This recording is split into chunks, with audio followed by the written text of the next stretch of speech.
Unbelievable! Incredible! Unbelievable! Save! And Stock are champions! Good on Pepe! Goal! It doesn't get any better than that!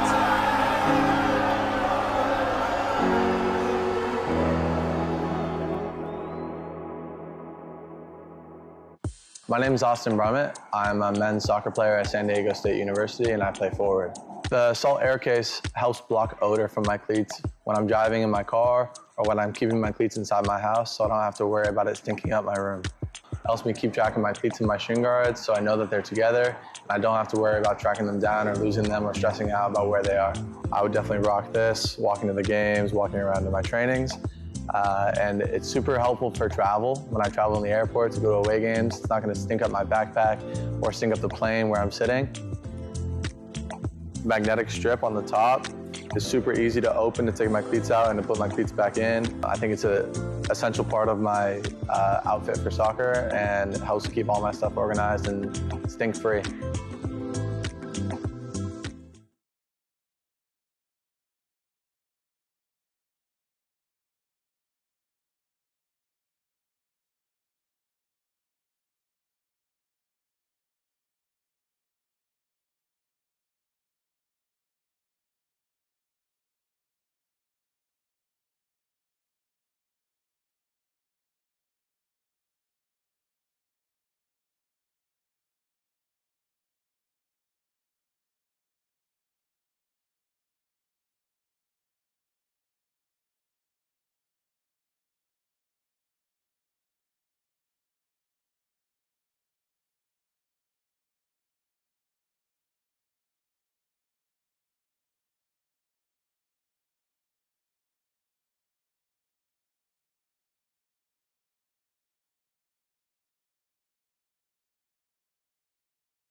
We're nearing the winter break of the EPSL Delaware River Conference, but the table is far from final. In fact, it's as fluid as ever. Heritage hosts Oaklyn in a match that could see Philly jump into 7th place or Oaklyn tie for top spot. Lots to play for late in 2024. Remember, this game is brought to you by Salt Athletic.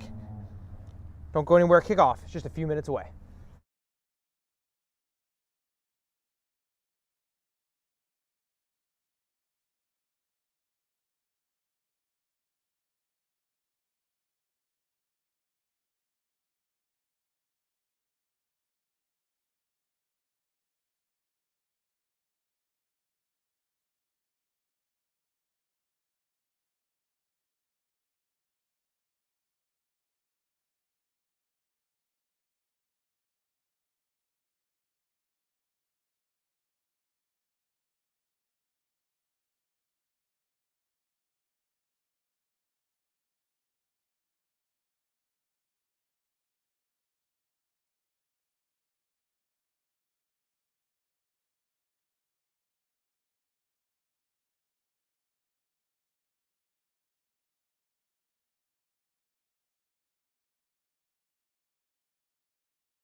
Welcome back to a beautiful early December day in Northeast Philadelphia. We are just a few minutes late for today's game, but as you can see, the walkout's taking place right now. Quick look at the table shows the situation we're in as the matches in 2024 are winding down. Now remember, not the end of the season. We don't run a calendar year here. We're running from fall to spring. So we do break for winter here in the EPSL Delaware River Conference. You couldn't tell that by today's weather. We're in the 50s here in Philadelphia, which is not exactly common in December. But you won't hear any complaints from me. You won't hear any complaints from my cameraman, Nick. You won't hear any complaints from the players, I'm sure.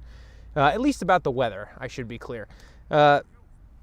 Oaklyn with a win will jump to 19 points, which in theory would put them at tied for top. However, Alloy just moments ago secured a 2-0 win over Vitus United, which puts them up to 22 points.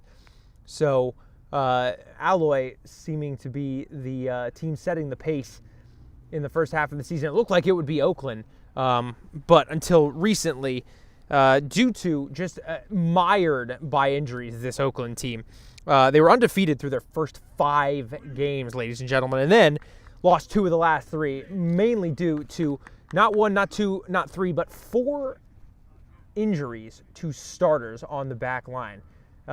So it's kind of been a cobbled together defensive camp for Oaklyn, but the Nor'easters hopefully will be able to rest up during the winter break, get some of those key players back into the squad.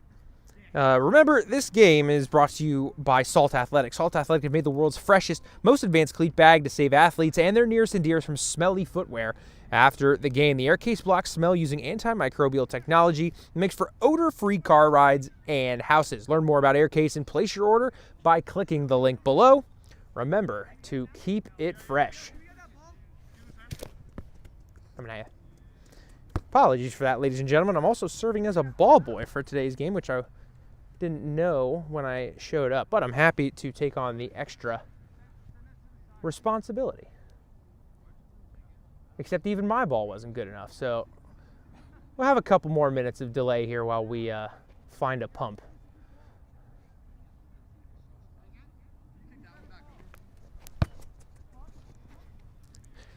I just want to point out for everyone watching at home, I've now played 2 passes, which is top in this game so far. So I am on track to be player of the game, at least until kickoff.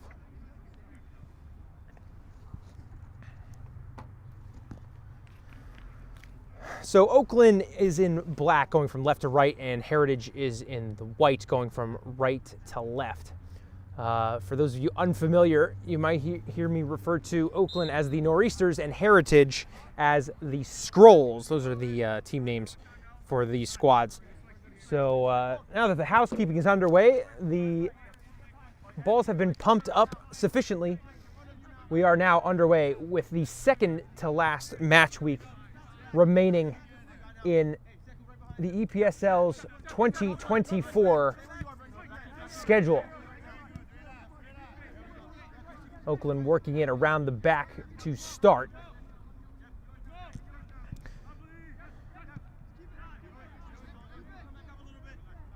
Ball goes back to Hockman for his first touch of the game. He's a Millersville product. There's Noah Blodgett back in the squad. He was out for a few weeks due to injury, so good to see him.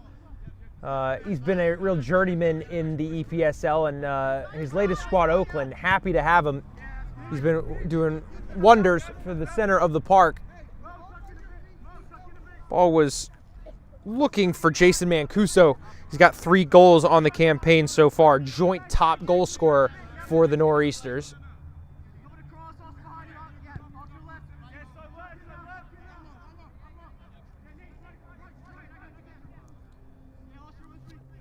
Back it goes to Schifris, who is minding the net for Heritage today. He's the second-year man for the Skrulls. Hey, we stick it back. Stay high, stay high, stay high, stay high. Read the back pass, read the back pass. This one we stay high, this one we stay high. Jay, can we connect? Second ball, second ball. Sonya throws it, and they'll work around the back. That's Nick Tager, who's one of the defensive reinforcements the Nor'easters have turned to, thanks to the aforementioned injury bug that they've caught. Berlenz Lumark streaking down the left-hand side, cuts in. He's in the PK area now, and that ball came off the Skrulls man. I think Bien Aime is saying that ball deflected back off of Lumark, but not quite.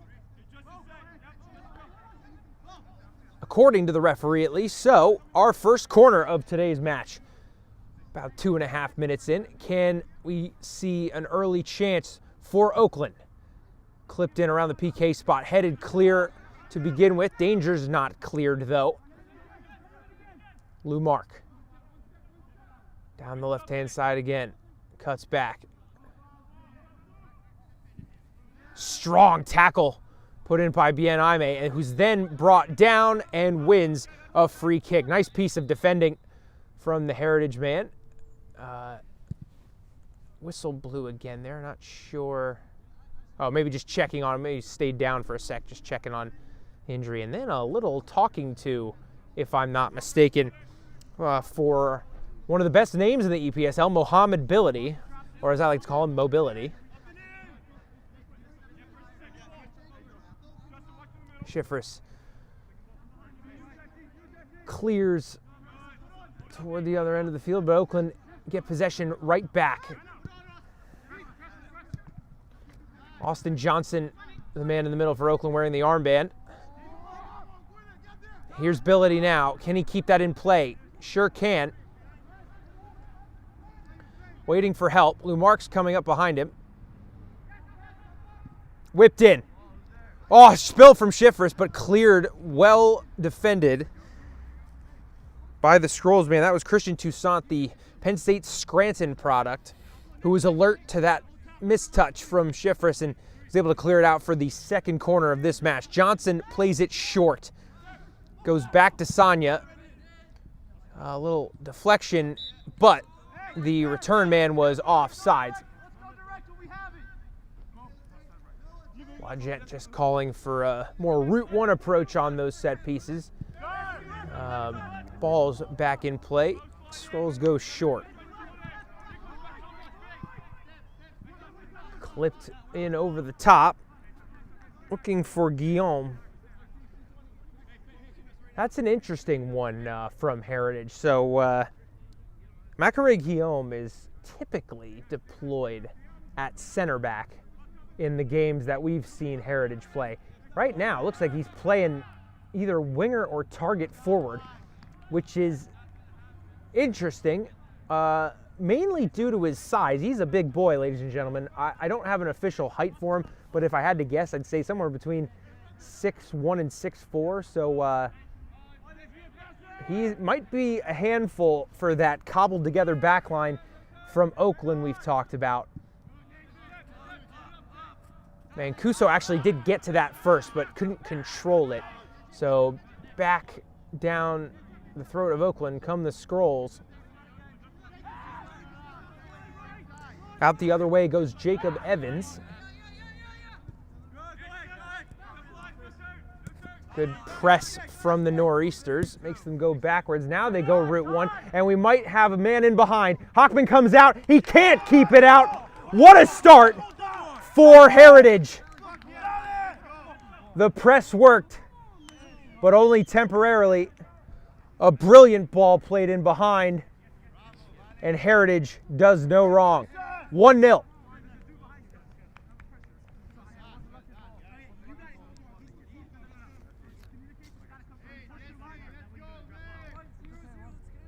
I believe that was Jesse Wyke on the goal. I didn't recognize him with his new haircut. He was a key miss for the Skrulls last year due to a knee injury, missed most of the season, but he's back now, and he's in fine form by judging by that finish.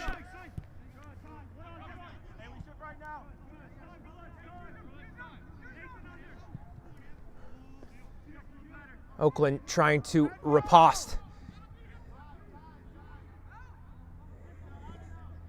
Well cleared temporarily, but here comes Oaklyn again. Strong challenge, no foul, but it is a throw for the Nor'easters. All the way back to Tager. And Tager gets it again.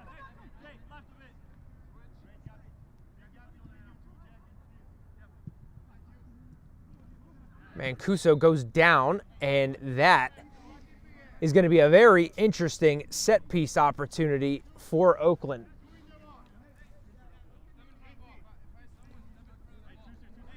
Now, can Oaklyn put this one on target? There's a whole gaggle of Nor'easters around the ball right now. Austin Johnson, the skipper, one of them, but it looks like he's backing off. And we'll have a stoppage. I think the referee was just checking for shin guards for the Nor'easter man, and he pointed to them. They look like they're about 2 inches tall. Maybe something for a like U5 player, but seemed to suit the referee just fine. He does have shin guards down there somewhere. Johnson runs over the ball. Here's the hit. It's on target. Schiffer spills it in front. Gets a hand to it, I think, but Oakland's still got possession. Clipped in. Near post. Schiffers comes again. This time, the hands are sure.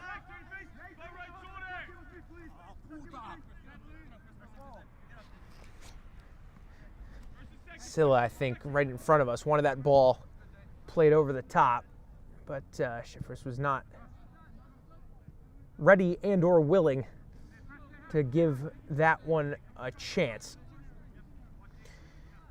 Ladies and gentlemen, this is the beauty of the EPSL Delaware River Conference. 8th place Heritage, who's only mustered 9 points through 9 games, is leading the team who's currently in second and looked like they were sure favorites to win the regular season title, if not for, yikes. The Oaklyn man just clattered into the bleachers on this near sideline, and he is still down. Keep an eye on him while you guys follow the action. My goodness. It's worth noting at this complex, there's about 2 to 3 feet between the sideline and these bleachers. So, and hopefully the referee sees this man down back here. There was some contact, and as I said, there's just not a lot of room. You can see it on your screen now. He kind of took a full gainer into the bottom of those bleachers, and that's a painful one.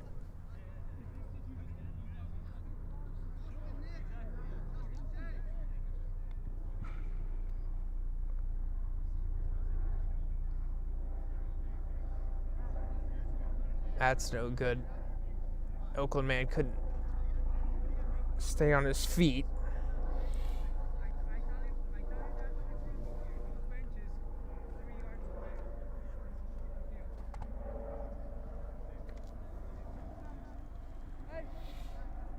That's Elias Hurt, who is down, and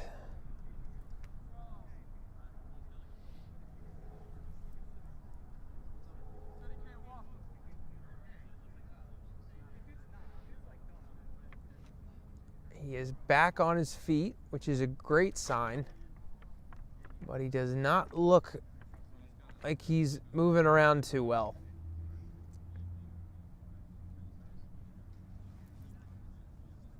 Peek over to the bench. I think they're just trying to communicate whether or not he's going to be able to continue.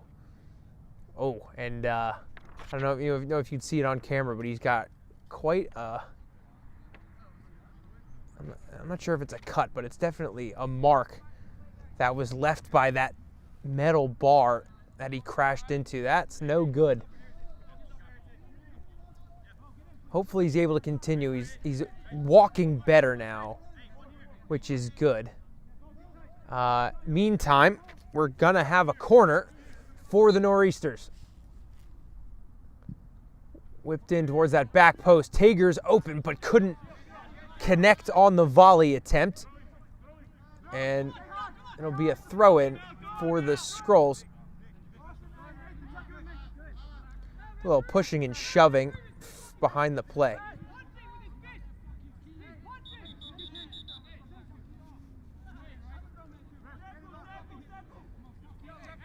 Looked like Mancuso actually picked that fight.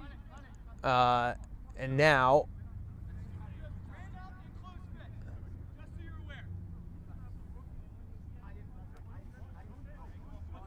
we'll see what the referee has to say about this one. Here's the thing. While the ref is talking this over, there's no one moderating the two squads hanging out with each other. Let's see what the referee decides to do.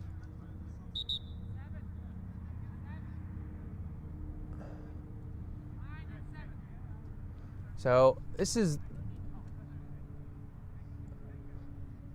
the right move by the ref. I think whatever he does, it should be equal, if you ask me, because Mancuso started it, and then Sila is the man that kind of lashed out after the fact. So I actually really like this from, maybe I spoke too soon, because there's the yellow for both of them, which I guess is fair. I think Mancuso was kind of defending his man. Castillo is the one that put the challenge in that kind of sent him over the edge, and then Mancuso just took it upon himself to up the physicality level. Now, here's the thing. Neither of those players are defensive players, which is good in terms if you look at the balance of the effect that's going to be brought from that yellow card, at least on the surface of it. Now, both are still going to have to be careful. We got a lot of game left to play. But at least it's not a defender and a attacker, which so many of those battles tend to be. But kudos to the refereeing crew for doing decent, and that's not good. We've got a goalkeeper down behind the play.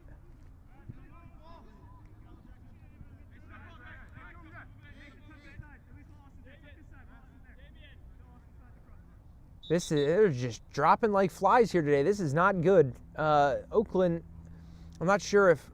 So Hurt is back out, which is good news for the Nor'easter. He is limping pretty badly, and he's got a gash on the back of his leg, which is not particularly pretty looking. And now the Skrulls goalkeeper is down. So that's Schifris, who...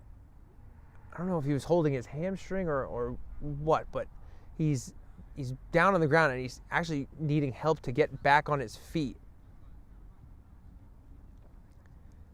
So, and he's actually being helped off, which is just not ideal for the Skrulls, who found themselves 1-0 up.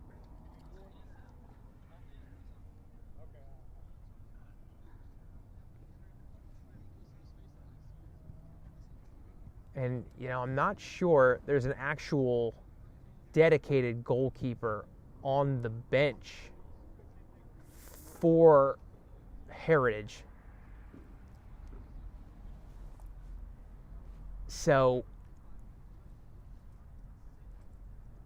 the prospects of this game just got a lot more interesting.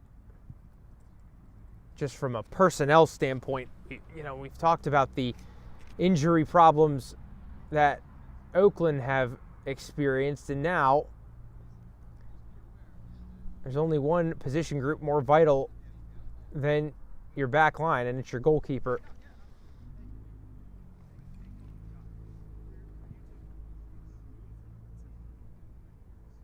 I'm not sure if it's a hamstring or a knee or what is ailing the Skrulls goalkeeper, but I still am not sure who is going to go in at goalkeeper for Heritage.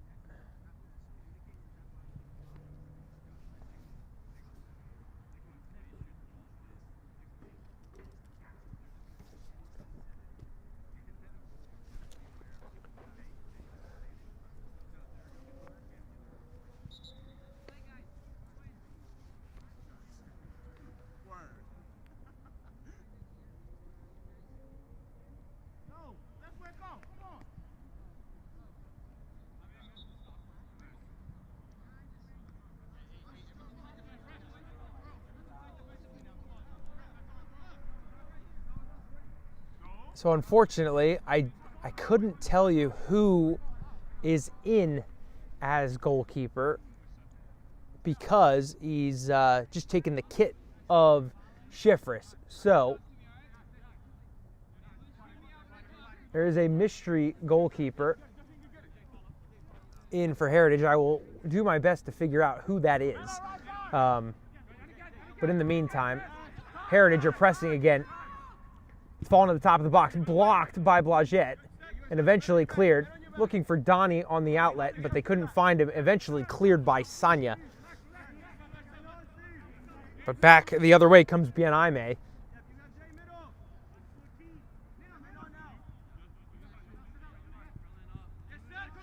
Catalana does well to find his back line. That ball was a little bit more questionable. Just kind of flung forward. And looking for Donnie down the backside, and that is a questionable ball played back. Challenge, and the referee has called a free kick that's outside the box, but shouts for a yellow card coming our way too.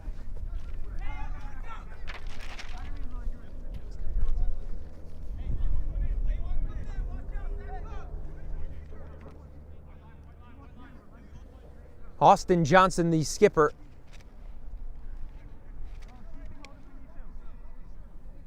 ready to whip this ball in. Might be too tight of an angle to shoot, but remember, the man in goal is not a goalkeeper. It is on goal, and it's kind of punched clear, and it falls and under the crossbar for Tager. 1-1. Oaklyn are back in it.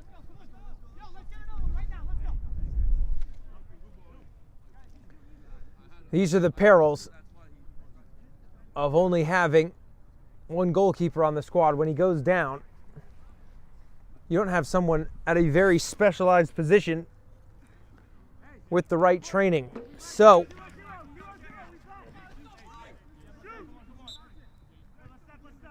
we have a tie ball game again.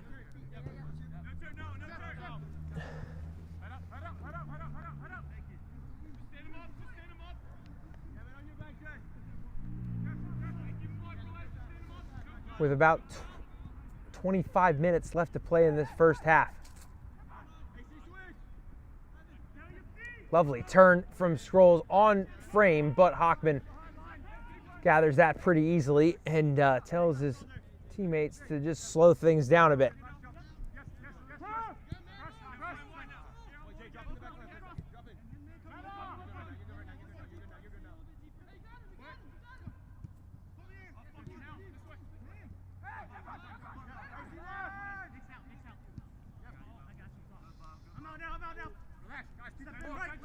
Ref did see a foul there, but elected to just play the advantage. Ball goes wide for Toussaint. Sila plays it backwards. Donnie picks that one, trying to get it back, but ball's played through for Sila. Eventually does go out for a throw.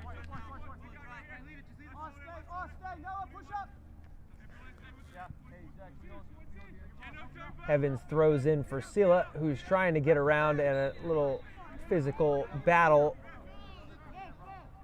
goes the way of Oaklyn. And again, that's the man who's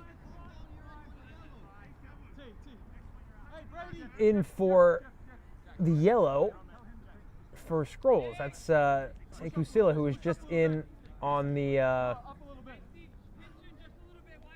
on that challenge with Mancuso, but looked like no hard feelings between those two, at least. Can't say the same for Mancuso, but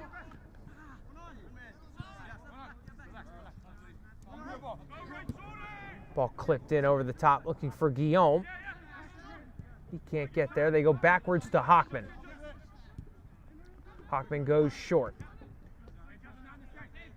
Hockman gets it back. Goes short the other way. Ball over the top, looking for Johnson. It was deflected by the Scrolls, but couldn't be kept away. Streaking in behind, ball pinged far post, looking for Donnie. Can he keep it in? He cannot. Just out of range.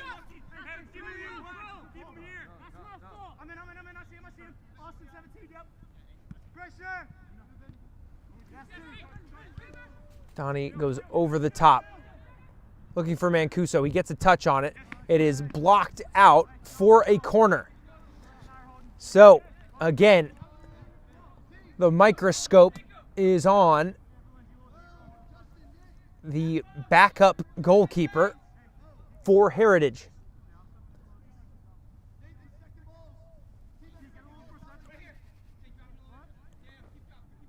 Johnson, 2 hands up. Lifted back post, headed clear. No Oaklyn players in the area particularly.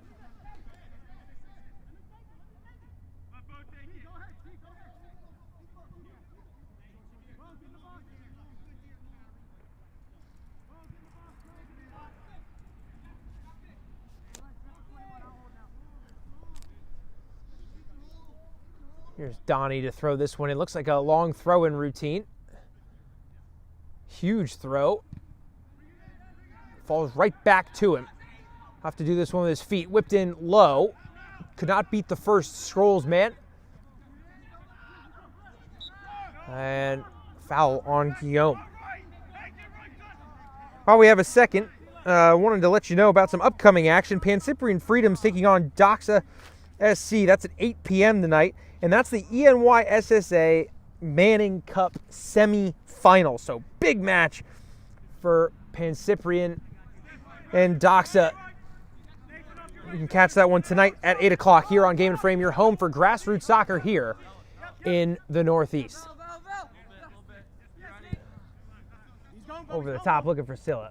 Nice touch from him. The secondary touch wasn't as successful. It's eventually peeled out and passed back to Hockman, who has a little more time than his teammates. Ball's lifted, but couldn't find his teammate. Back comes the other way on the volley. What a save by Hockman. It falls to the man, and it's wide. My goodness, he was offsides on that follow-up, but what a save from Hockman to turn that one onto the crossbar. Strong hands from the Millersville product. Keeps this game at 1-1.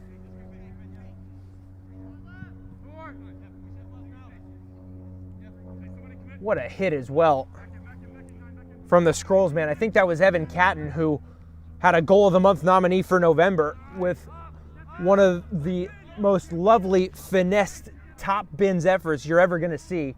Check out our Instagram page at Game and Frame if you want to see that, because it was a picture-perfect finish. And he was very nearly in for another picture-perfect finish, but not to be, thanks to Hockman's gloves. Here they come the other way, but Oaklyn are offside. So somehow, after all that, we stay at 1-1.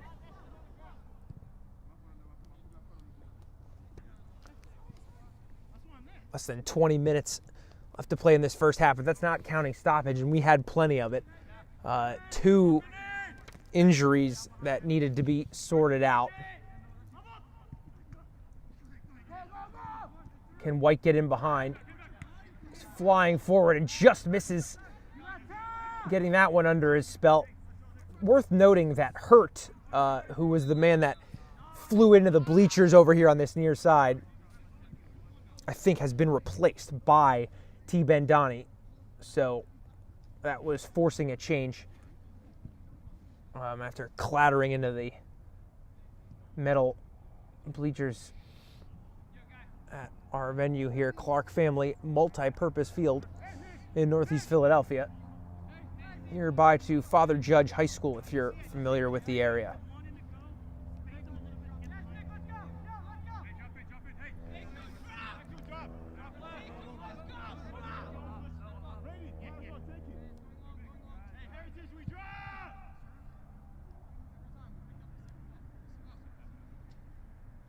Looks like Tager's standing over.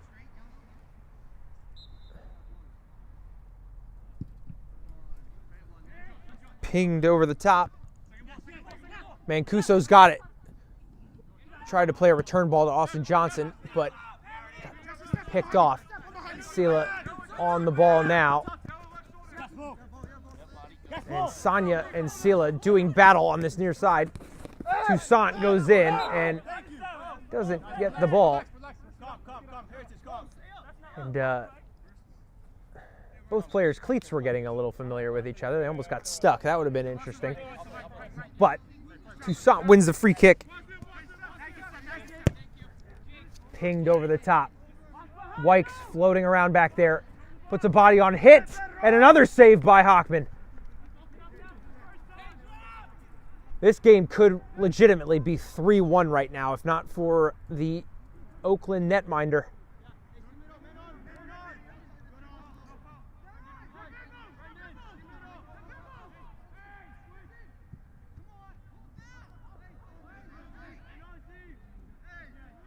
And Kuso goes down, clutching his knee. That's not good. The way the EPSL season is set up makes this time for matches a particularly touchy affair, because the bodies are starting to get run down from all the matches, and it gets colder out. So, tougher to keep the muscles warm, tougher to keep the ligaments stretched out. And as I said, the fatigue sets in. So it's just an unfortunate reality of the scheduling in this league, but you got to get the matches in somehow. And most of these players have full-time jobs and or are students in school, so you can't be playing midweek matches very often for that reason. The travel, too, we don't talk about enough. Alloy is about an hour and a half from most of the venues down here in Philly, and then vice versa. Whenever anyone has to go to Alloy, it's quite a hike. So some of the unfortunate realities of logistics in this league. Tiva and Donnie flying down towards that corner flag, keeps it under control, but misses out to Sila. And that's no good. That was played backwards, looking for Heritage. Johnson on his left, and it's really well blocked. I'm not sure by who, but someone got a big old boot in there to keep that one out. Because you have to think, if that one was on goal, he was probably only 8 to 12 yards out when Johnson took that shot. So, really nice work. I think that's Jackson Erb who had that last-second tackle. 15 minutes left to play. Minus stoppage time, of course. Johnson chests that one down. Mancuso runs through an arm tackle. Has a hit from distance, but a little high and wide. Not a bad idea to test the backup netminder.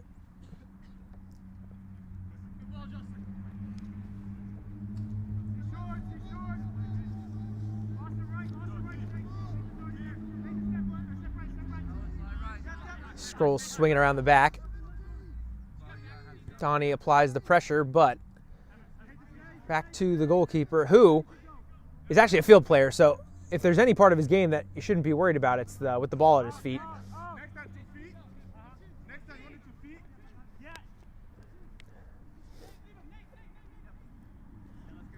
Don't go anywhere once we hit halftime. We've got quite a action-packed halftime schedule for you. Not only will we have goals of the month, which you'll have to vote for on our Instagram at Game and Frame, but we'll also have plays of the week and a little behind-the-scenes action from our friends in New York. So don't go anywhere at halftime.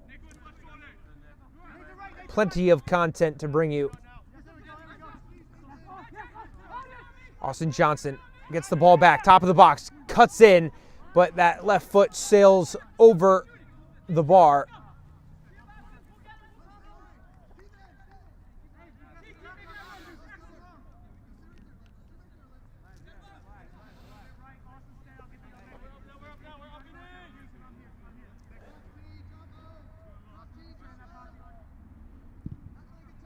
Big ball over the top.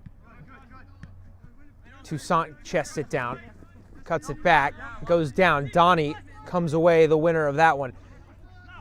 Sonia overlapping. He does find him. Can he keep it in? He cannot. Just over the touchline.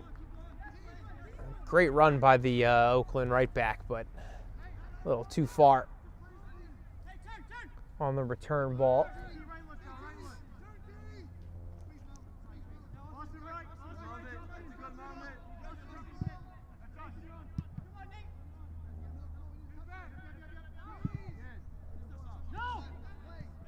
Oaklyn have won it back in the middle of the park.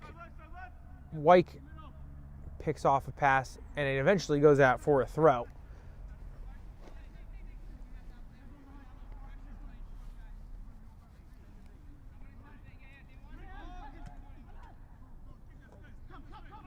Wyke in some space now.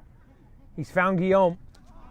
Nice tackle put in by Sonia. But it is a corner for Heritage.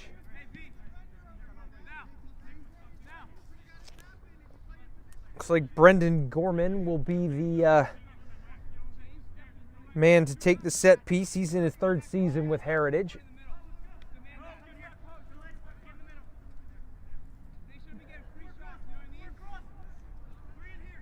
On balance, I'd have to say Oaklyn has the height advantage, but keep Guillaume in mind because he's normally a center back in there as a forward, although that one was a bit behind him. So out comes mobility and the Nor'easters. Bianaime comes across, does really well to win possession, and then find a teammate. Good stuff from the Heritage right back. There's Silla, who's, I don't know if switched sides based on the set piece or tactically, but he's over on the right-hand side now. Wow, nice turn by Evan Catton. Able to keep possession under some pressure.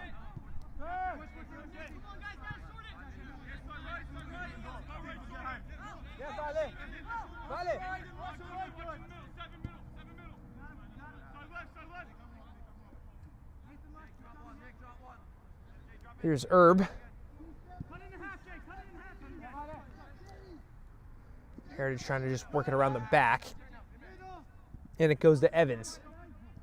Back to Herb. There's that long ball for Guillaume. Tager goes to meet him.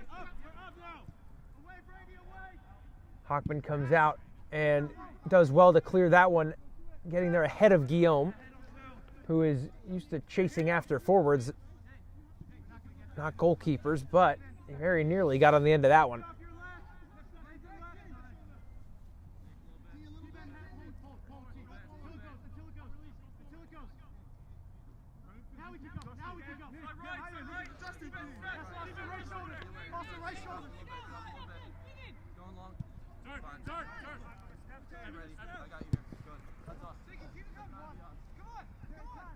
Here's Silla.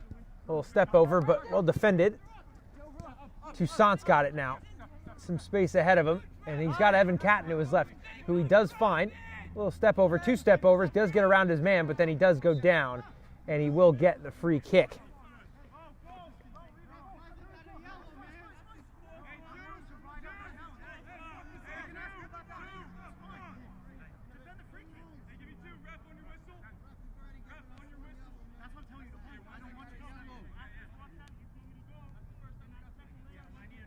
Looks like a bit of a tactical discussion going on in the wall, which is a funny time to have it, but I guess as good a time as any between Blagette and Donnie. Meantime, looks like Sila's the one to take it. Whipped in high and off that far post.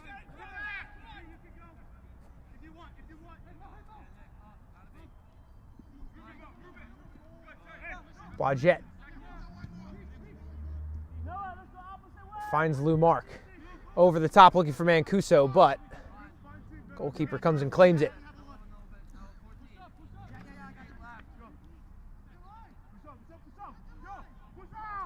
Less than 10 minutes left of the 45. Again, might have quite a bit of stoppage time to play.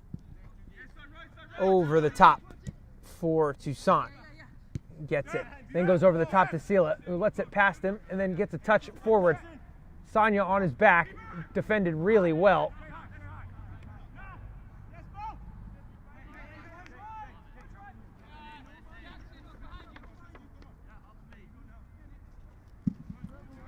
crunching tackle put in over on that far side, and Heritage has won it. Bien Aime, who's going to get a nosebleed from being up this far on the field. They've won a corner, and looked like Nate Biersbach, the very recent signing, was the man that came out worse for wear on the far side. Might have something to do with those mini shin guards we were talking about earlier. I'm thinking he's wishing he had an adult set on after that tackle, because he's limping pretty good right now. He's a Rutgers Camden product.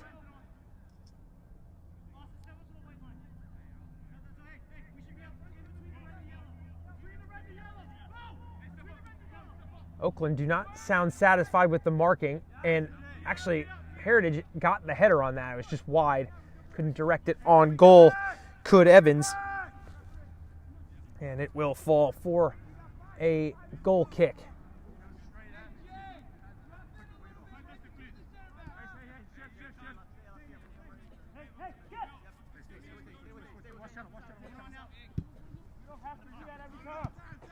Mancuso, brilliant touch, great ball. But Bien Aime has been all over the place for this Heritage back line. Blodgett tried to play that first-time ball, but it looked like ability was not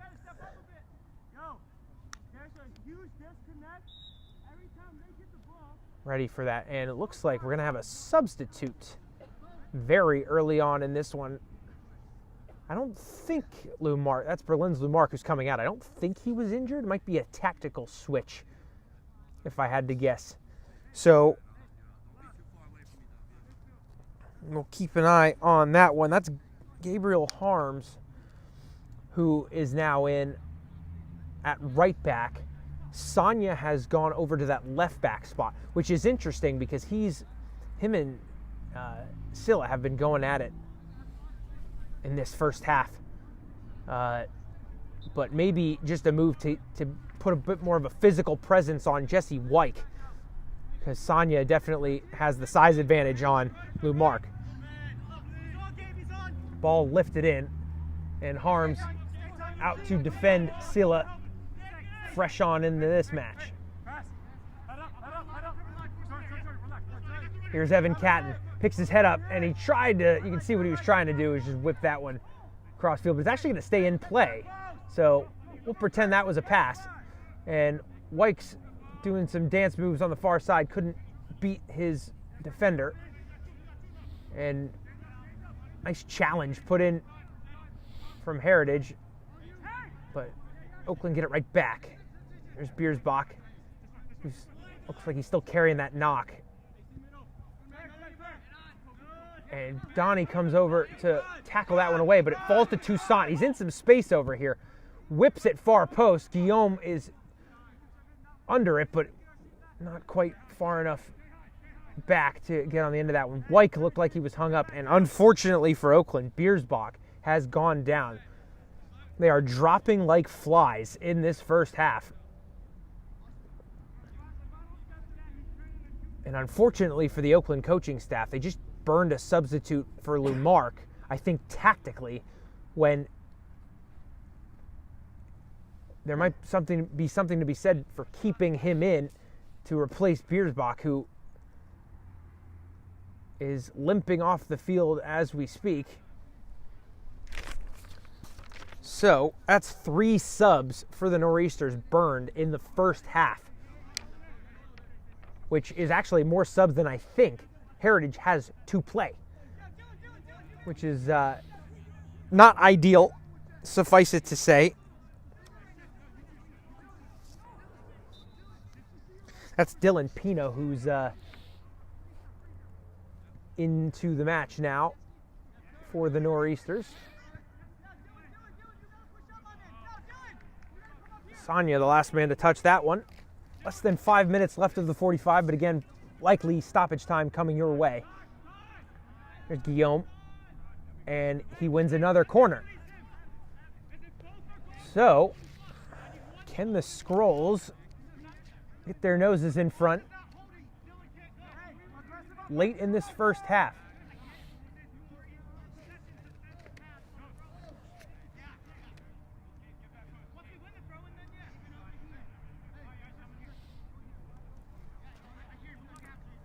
Catton the man to whip this one in for Heritage. Looks like it's played towards that penalty spot. Mancuso heads clear, the forward. Is Catton back on sides? No, he is not. Linesman's flag goes up. And Oaklyn plays quickly, and it looked like a good decision. Lots of space to run into.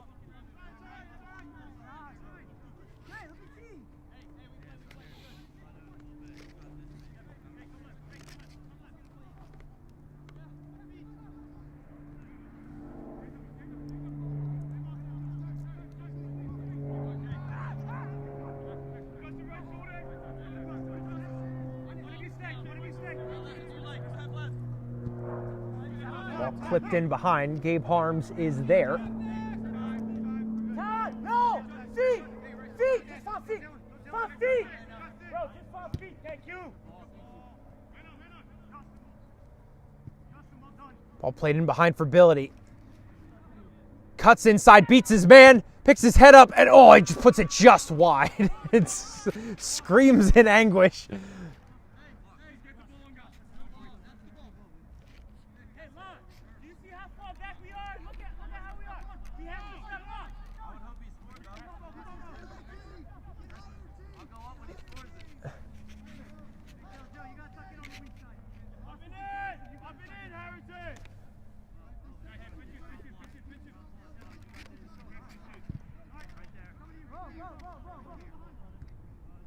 There's Pino, who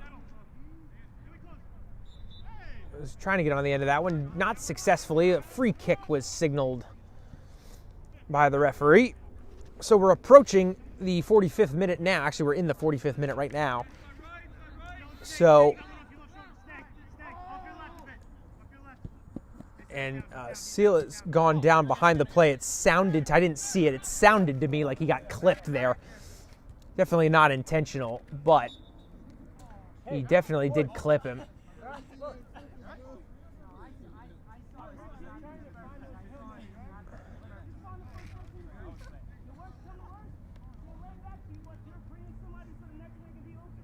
Looks like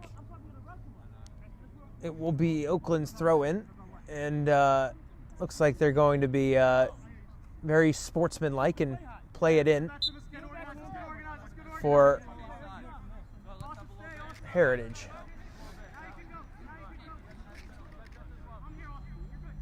So Evans, the man with the ball, back to Herb, and that's no good.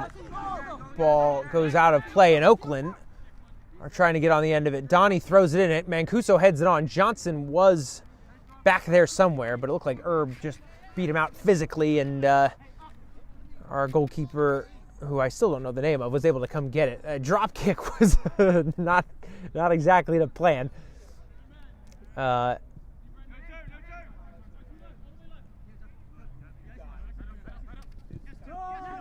Pino picks that ball off. Mancuso's to his left. He's running at the Heritage man. He has a hit, and was that in? I think I'm not sure if that went in. The ball is now behind the net. They're celebrating. I think that ball actually is in the net.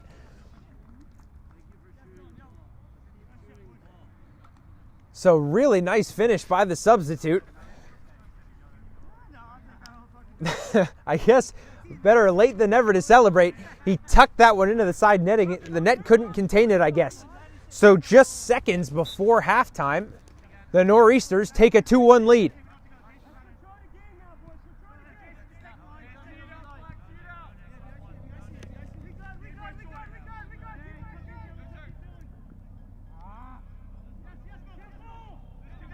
There might be time to add a third, because of all the stoppages we had. Nice tackle put in by Heritage, but Oaklyn retains possession.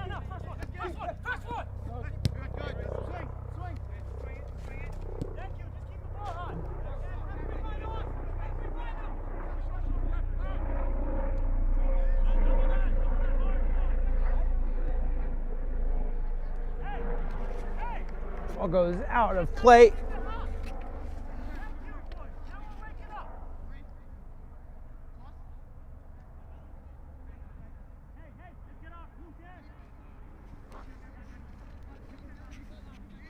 Now approaching 3 minutes of added time.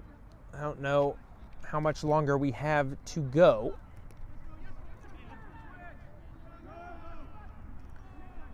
Ability's won that back in a dangerous spot. T-Ben Donnie is in. And what a finish from Ability. The angle was tight. He didn't care. He pings it in off that far bar. And in the space of 3 minutes, the Nor'easters go up 3-1.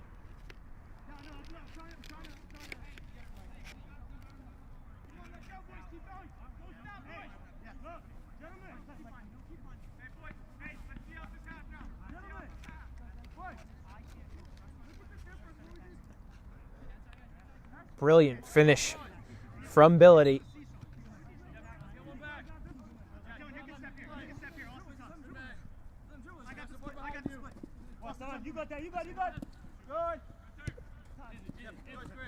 Toussaint with the ball right in front of us. Gorman with it. Guillaume tries to win that back. Can't do so. Blaget looking over the top for Ability. I think it was behind him though, and yeah, it trickles out for a throw-in, and there is our halftime whistle. So, looked like we were going to finish that half 1-1, and 2 goals in 3 minutes makes it 3-1 to the Nor'easters. 45 down, 45 left to play from Northeast Philadelphia. Don't go anywhere. Goals of the month, plays of the week, and more coming up at halftime.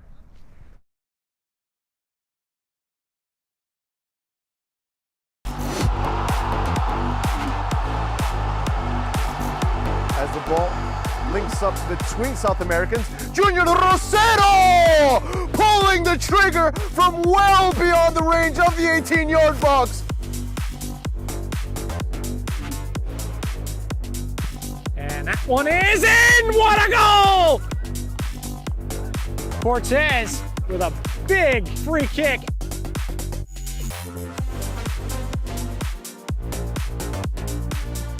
Hit, looking for that far corner.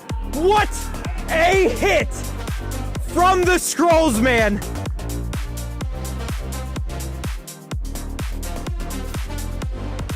Over to his left back, over to Luis. Luis still has tons of energy and pace behind those legs as he makes light work of Rollins. He has a shot to take here. Will he take it? He takes it now, and he finds the back of the net and scores!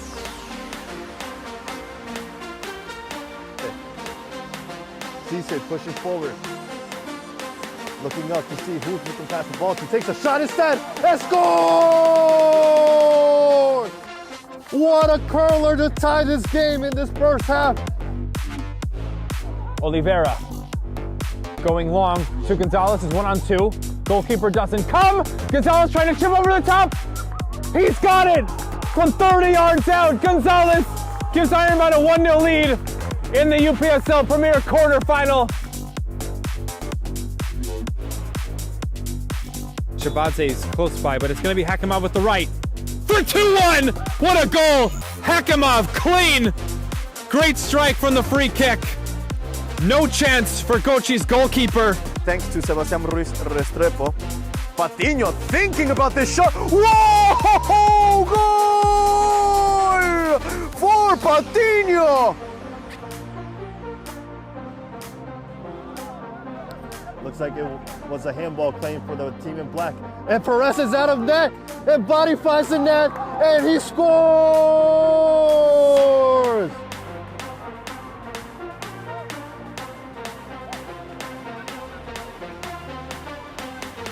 The Pepper takes a wild one. Oh, Pepper!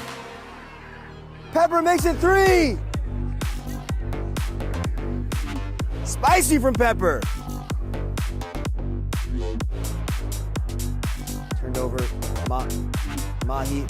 Good strike there from Mahi!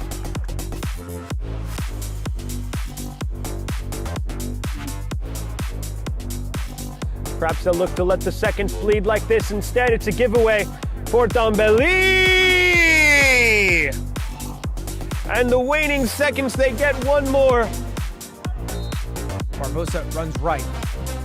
Has a hit. What a goal from Bell. You won't find two better strikes than we've had in the first half of this one.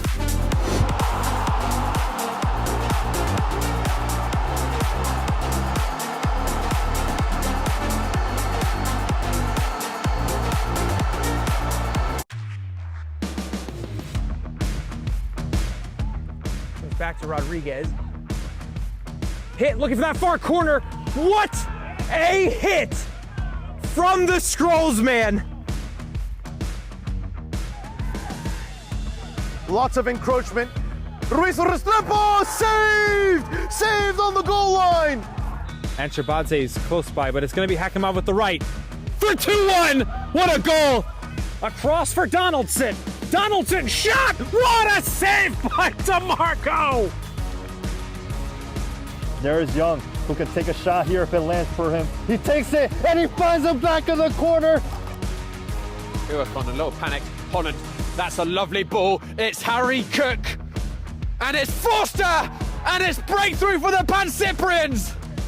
Looked like Wyke got on the end of it. He's onside, gets to it. What a save by Oakley. Edge of the penalty area, he chips it toward the second post. Here comes the Greek American Soccer Club! There's a good step by Fernandez. There's an Alves winning the ball in uncompromising fashion. It was a long way off his line. Makic will try it. And it's looping! And it's in! Oh my goodness! Gachi takes a shot. Wow, great save! Over to his left back, over to Ruiz. Ruiz still has tons of energy and pace behind those legs as he makes light work of Gollins. He has a shot to take here. Will he take it? He takes it now, and he finds the back of the net and scores! And that one is in! What a goal! Oscar Rivas. Lovely little jink inside. Renaud is onside. Alexander in the middle. They're queuing up at the far post. Rance says Renaud might not need them. He's gone to Alexander! And that might be it for Renegades. That ball gets through for Salmon, and Bordy with a fantastic save!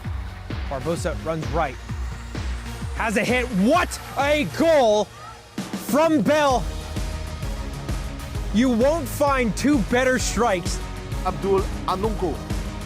Now with the number 10, Jaheim Jamison. Jaheim going for a shot! Goal! Here's Son.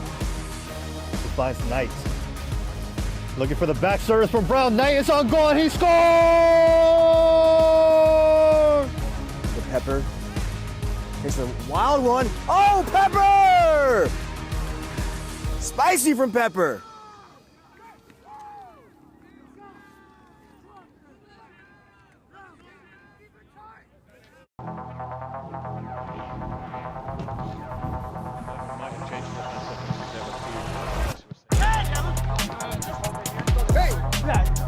Yeah, no, I'm gonna come in. Come up on it.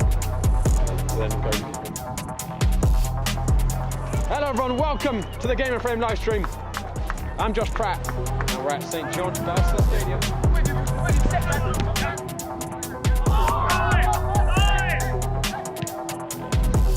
It's gonna be Spencer Burkhart over the wall. Brilliant! Hoboken level up. He's gone down. Penalty Pan Cyprians. Joe Holland beats Borte and re-establishes the lead for the Pan Cyprian Freedoms. Joe, congratulations on the hat-trick. Great seeing you. As a player, I was looking to just have Well, guys, that just about does it for us at St. John's. The Pan Cyprian Freedoms going top of the EPSL Metropolitan table tonight. 4-2 winners over Hoboken.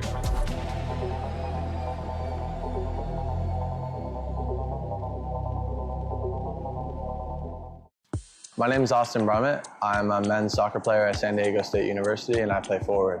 The Salt Air Case helps block odor from my cleats when I'm driving in my car or when I'm keeping my cleats inside my house, so I don't have to worry about it stinking up my room. It helps me keep track of my cleats and my shin guards, so I know that they're together, and I don't have to worry about tracking them down or losing them or stressing out about where they are. I would definitely rock this, walking to the games, walking around to my trainings. And it's super helpful for travel. When I travel in the airport to go to away games, it's not gonna stink up my backpack or stink up the plane where I'm sitting. Magnetic strip on the top It's super easy to open, to take my cleats out and to put my cleats back in. I think it's an essential part of my outfit for soccer and helps keep all my stuff organized and stink-free.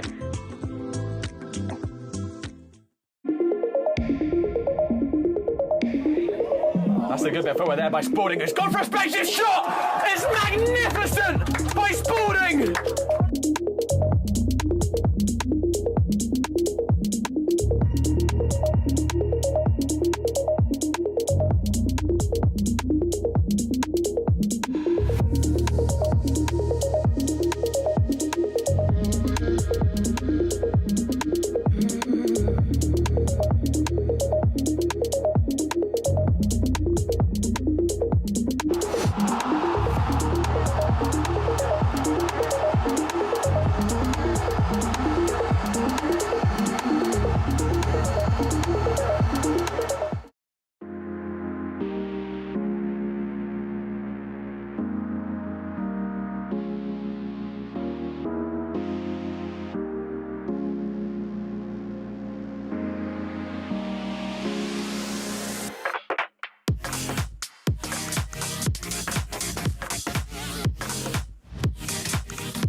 Welcome back to Northeast Philadelphia. As you can understand, the mood in the Nor'easters pre-half huddle much more chipper than that of the Heritage huddle. They nabbed 2 goals in the closing minutes of that first half to put them up 3-1. Heritage has some catching up to do, and unfortunately, their starting goalkeeper, Schifris, suffered some type of quad injury. I don't want to speculate as to what happened to him, but some type of quad injury forced him from this game. I can now tell you that Trinava Roy is the man in goal for the Skrulls. So, again, he's a field player. He's not a goalkeeper. So it's just a cobblestone back line for Heritage right now. Hope you enjoyed the Goals of the Month nominees we showed you at halftime. Remember to head to our Instagram at GameInFrame to vote for your favorite. We need your vote to pick the winner. So make sure you head to our Instagram at GameInFrame, and if you missed it, you can see the nominees again on the Instagram page. So please do that as soon as this game is over. Jesse Wyke floats that one in for Guillaume. Hockman was caught between 2 minds, but eventually makes the right decision to come out and grab that one ahead of Guillaume.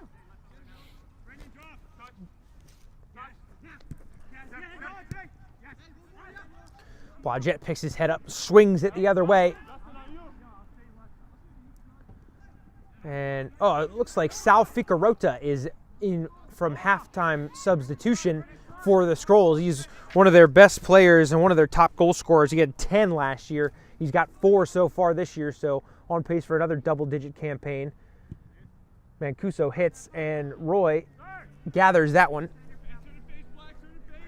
While we have a second, remember, 8 o'clock, Pancyprian Freedoms take on Doxa SC. They're playing in the ENY SSA Manning Cup semifinal. So big game for those 2 clubs coming up here tonight on Game in Frame, your home for grassroots soccer here in the Northeast. Meantime, Ficarota finds Wyke across the field. Back to Ficarota. Little Cruyff touch from Ficarota. Couldn't find Wyke on the return ball, though.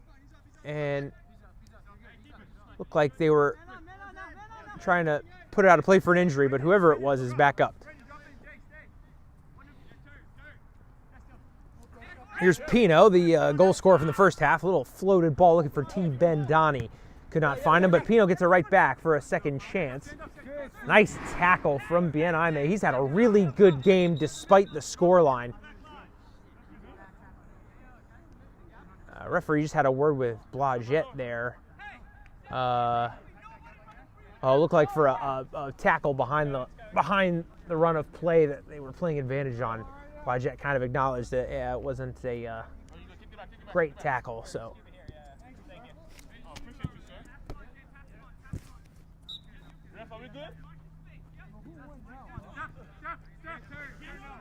Ball back in play now after some housekeeping. There's Harms, who, remember, came in for Lou Mark for a tactical change. They go all the way back to Hockman here, curiously. That's about a 60-yard back pass. And you see that Heritage press a lot more lively than we saw in the first half. Donnie does a really nice job to deflect that one over to Johnson. Worth noting here, the wind is picking up at the Ramp Athletic Complex in Northeast Philadelphia. So might be a factor. It's a crosswind right now, blowing from, as you're looking at it, the near sideline to the far sideline. Wyke got his foot on that one, but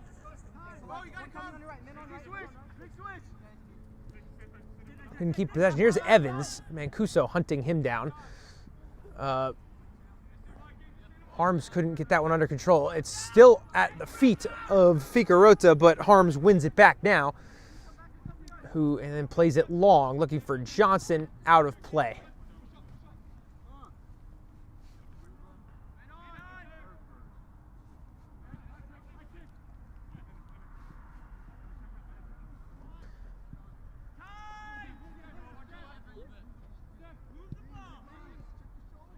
Ficarota with a lovely little touch to find the left winger, but couldn't keep control of it. It's now pinging around in the middle of the field.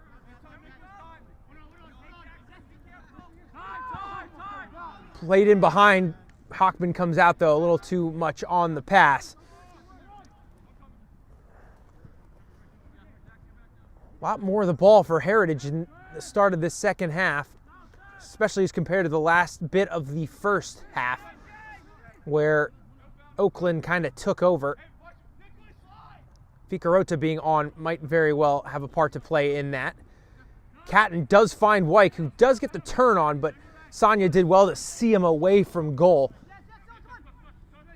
Pino wins it back. He's got runners on both sides. He goes to Donnie Short, who then tries to play long to Johnson. It's a good ball. Can he keep it in? He can. Into Mancuso. Return ball to Johnson. Can he get on the end of this one? Yes, he can. Beats Toussaint. Backwards to Blagette. Under some pressure. Flips it out wide to Billity. Low ball fizzed across. Falls to Pino. Can he get a second shot off? He can. Oh, just wide. New guy almost in for a brace. If he was able to keep that one on target. Roy froze into his spot, but inches wide. While we have a second, reminder, today's Game and Frame broadcast is sponsored by Salt Athletic. Salt Athletic have made the world's freshest, most advanced cleat bag to save athletes and their nearest and dearest from smelly footwear after the game. The aircase blocks smell using antimicrobial technology that makes for odor-free car rides and houses. Learn more about Aircase and place your order by clicking the link below. Remember to keep it fresh. Had to pause that reading for a second because thought Oaklyn might have been in with a shout for a goal, but I think the ball hits something. Referee says play on. And Aime very calmly plays that one wide to Wyke. Infield to Gorman. Out wide again to Ficarota, who's moved out to that left-hand side. Cuts inside. Can he get a shot off? He plays short to Guillaume. Little Cruyff turn. Might have been too much. Has a hit now. It was blocked in front. Billity flying forward now. Look at this. It's 3v2. Gorman busting it back to try and bring the numbers advantage back to the Scrolls. Donnie runs past his man. Has a hit. It's across. Roy gets a hand to it. Nice save by the converted field player, shall we say, to keep that one out.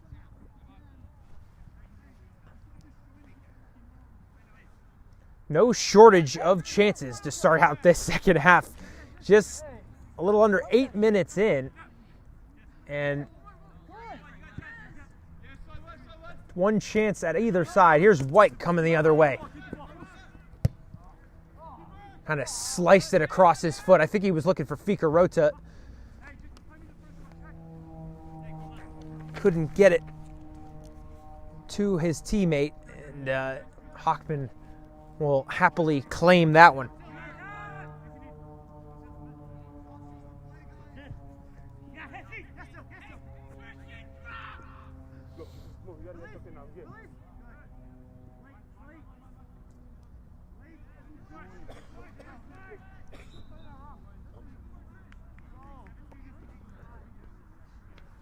Referee signals for a free kick going the way of the Strolls. They play short to Catton.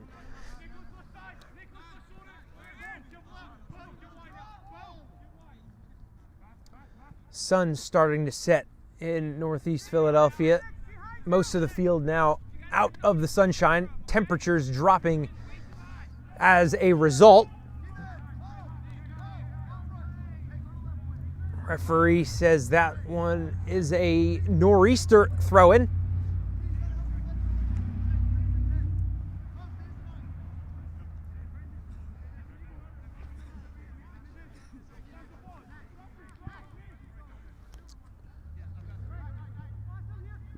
Small tactical change, it looks like. So Donnie has come over to this left-hand side, and Ability's on the right.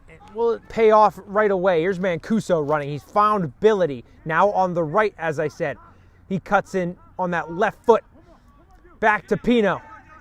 Touch out from his feet. Cuts it back. Has a hit now, but sliced across it. Teammates are a little frustrated.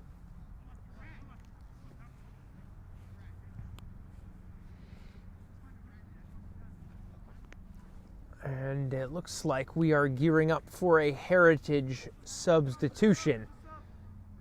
So, who's coming out? That is Gorman in his 3rd season with the club. Passes the captain's armband to Wyke.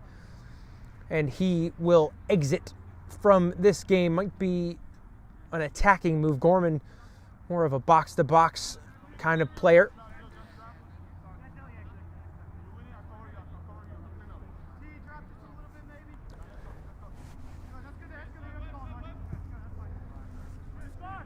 Yafet Asa is the Scrolls player on in Gorman's place.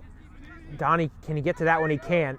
That's trouble for that back line. Into Mancuso, couldn't connect the pass. But Sanya's got it. He has a striking effort. What a punch from Roy. That was a pretty good hit. But the makeshift goalkeeper, who I must point out was actually able to get a warm-up in at halftime, which will definitely do him some good considering he's probably never been in goal before. So precious reps at half have paid dividends so far. 2 big saves from the converted field player, Roy. 2 hands up for Johnson. Whipped in. Donnie, inches wide on the diving header from who I'm pretty comfortable in saying the shortest player on the field. T-Ben Donnie, inches wide from increasing the Nor'easters' lead to 3. Hanging on is Heritage, but they need to claw their way back into this one with at least 2 goals. And unfortunately for them, they're trying to do it rather, against the 3rd best defense in the league. Oaklyn United have allowed just 14 goals in their 8 matches. Guillaume pokes it ahead for Wyke, who's flying down this right-hand side, drifting into the box, pokes it across the field. Ficarota running, and oh man! That was actually, Harms turned that one, he tried to clear it. It hit Ficarota, and it cannoned goalwards and stayed out.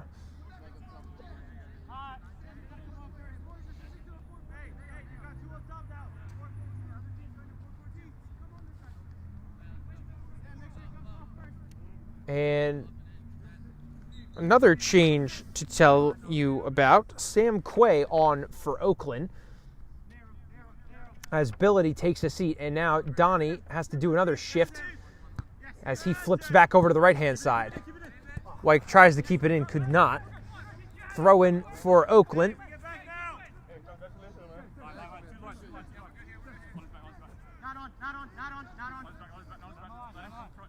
Sanya to throw it in. Donnie wins another header, which might be a career high for him. That's 2 headers that he's won in this game. Step tight, Nick. If you got nothing behind you, Justin and I are here. Okay.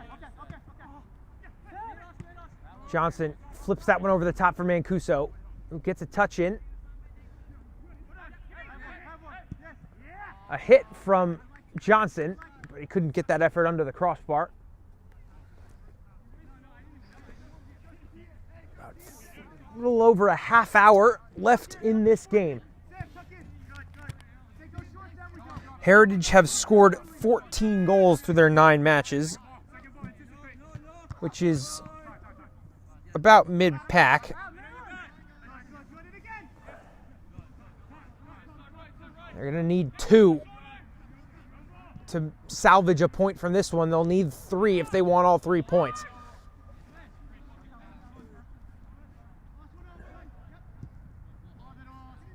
Mancuso runs across.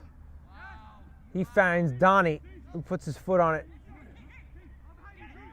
Wants to have a hit, trying to create the space to do so. He has, and oh, he's beaten 2 or 3 Scrolls players, but it was Bien Aime, who's having a really nice game, who stopped that shot from getting all the way through to Roy.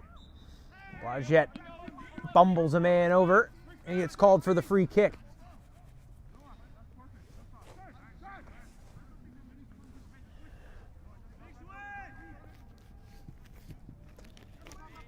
Sliding stop from Harms stops the advance for Heritage, and now Oakland's coming back the other way. Pino.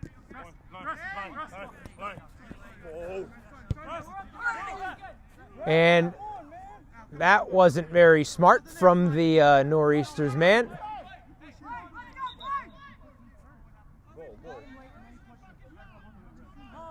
See, unlike that first one, there wasn't a physical altercation there before that tackle. So,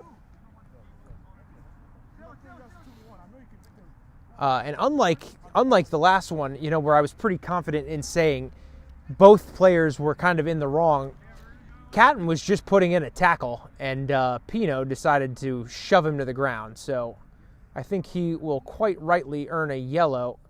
See, I don't know about that one. Like, giving Catton a yellow there, you know, I have to agree with Coach Dudek. That's just not, that's not a card for Catton there. He didn't do anything wrong. He's put in a tackle, but it's not a yellow. And he's gotten shoved to the ground by the Oakland player, and now he's shown a card. That's not as good a refereeing job as we saw in that first altercation, if I do say so myself. Just my opinion. I am but a humble commentator. And I really hope that altercation did not result in Catton being subbed there. I hope that was the plan anyway, because if so, no harm done. But if that's the reason why he is now being shown out of this game, that is a really big disappointment by that refereeing crew.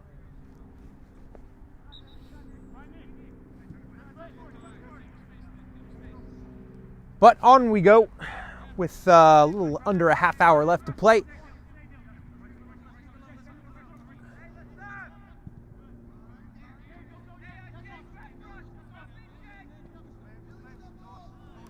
Blagett coming back the other way. Johnson clipping it over the top. He's looking for Donnie. He's beaten to it by a couple of Scrolls defenders, actually. I think it was Herb that got the important touch. That's not a good turnover. Here's Pino. Donnie tries to touch it to him. Couldn't do it.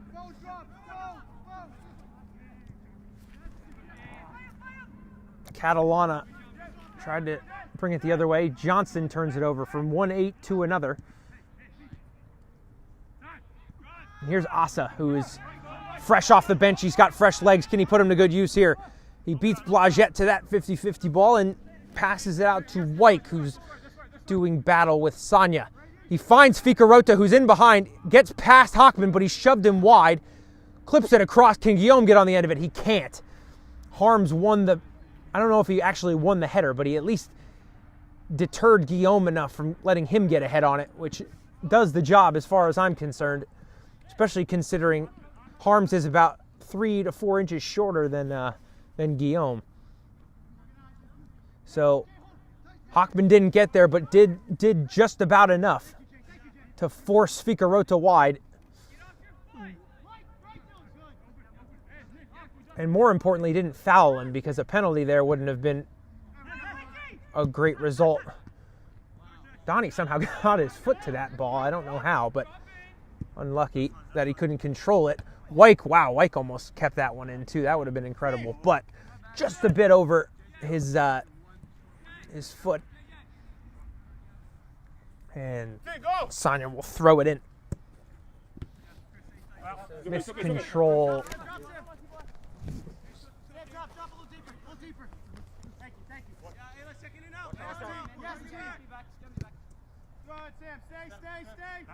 Herb wants to go backwards to Roy. Asa.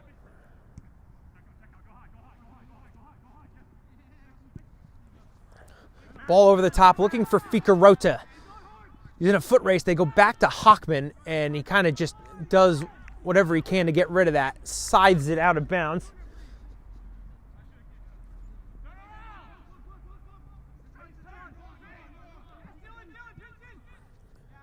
Ficarota on sides, crosses it in. Oh, and he's found his man, but he couldn't get it goalward. It's still in play, though. Wyke's got it.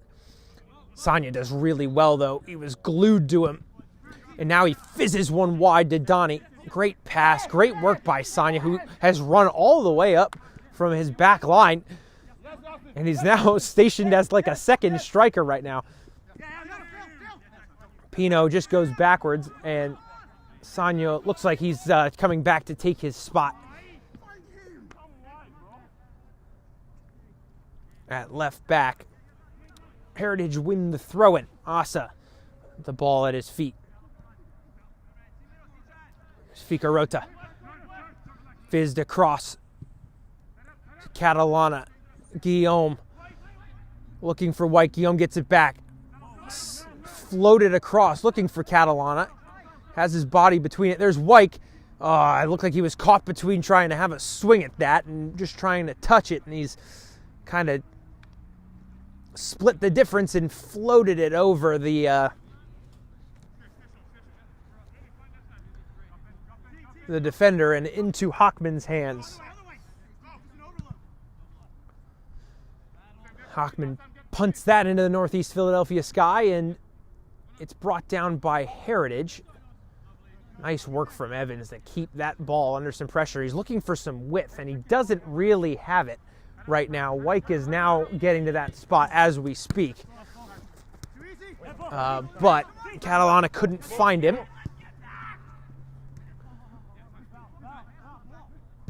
The defending looks a lot more substantial from Heritage this half, shall we say. I don't know if they've made a tactical change or maybe just a good talking to from the coach, but a lot less porous than I think we saw in the first half. Might also just be due to the Nor'easters sitting back a bit more. They don't need any more goals. They're up 2. So, not sure which is the answer, but, and here comes Pino. Pino allowed to run all the way in here. He's found Johnson, though. He cuts it back.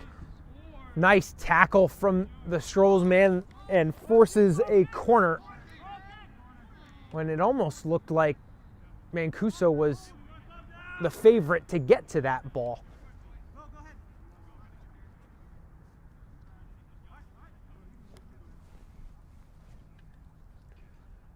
Johnson on again to take the set piece. Big boys come up from the back of the Oaklyn team. Whipped in, nice looking ball. It's into Donnie again, it's fallen, and in off the goalkeeper. A fourth for Oaklyn. Comes by way of a set piece.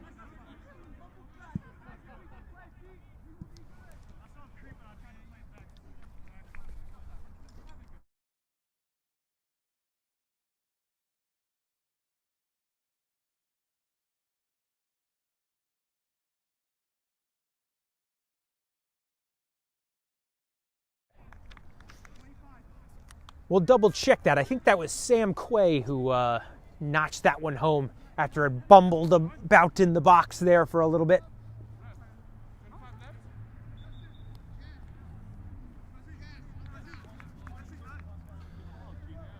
And some substitutes coming in now.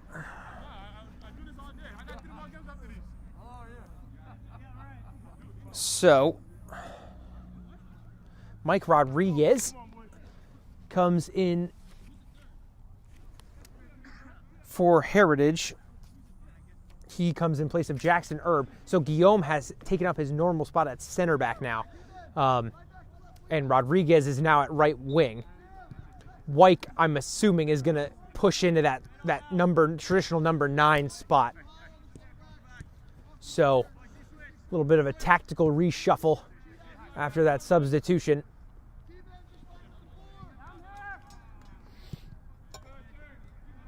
About 20 minutes left to play. 20 minutes in regulation. Not nearly as many stoppages, knock on wood, in this second half. And with the score now at 4-1, Asa has a hit, though. It was a decent effort from distance. Not on target, though, just wide.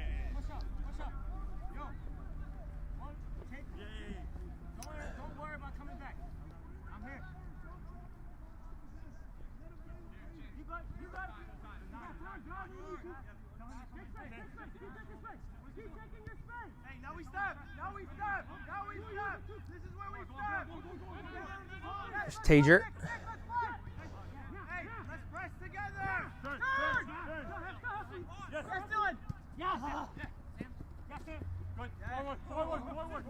Bianaime pinched that one back late. Wikes in. Oh, beautiful step over. Can he finish off the job? Asa has a hit. Bianaime wins it back again. And Donnie just smacks that one clear. To avert the danger for now, Wyke had a lovely little turn, but couldn't get the shot off afterwards, which of course is the key in the opposing team's box. Floated out wide to Rodriguez. Catalana and Rodriguez have a little 1-2. Fizzed in right to Hockman, who falls on it.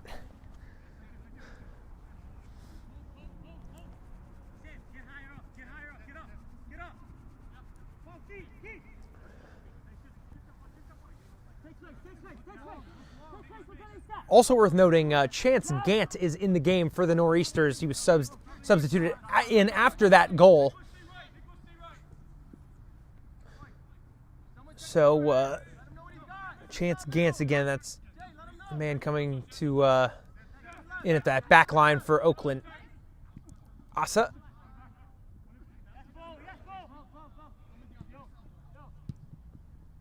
Mancuso goes backwards. And Kevin McCulloch, who's also in now in the midfield for Oaklyn with the fresh legs. And looked like that ball was for Austin Johnson, but well in front of him. So the Skrulls will get that back and look to come the other way. Asa with a nice turn in the middle of the park. He's looked pretty lively since coming on. That pass wasn't quite what he wanted, but Heritage have won it back anyway. Here's Evans. Evans kind of sliced that one. Didn't get it where it needed to go. Harms comes up to win it, but now Wyke's got it. Looks like he wants to have a hit. He does. Just over the bar. It was dipping, but wasn't dipping quickly enough. Another substitute. They're coming thick and fast now for Heritage. So Evans is off.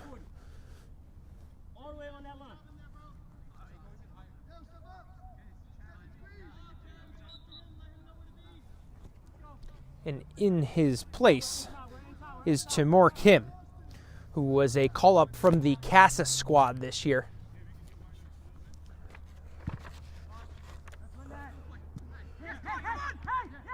Catalana couldn't control that one, and now Oaklyn are coming back down the other way. Mancuso onto his right foot, picks his head up, looks across. Austin Johnson streaking down the right-hand side.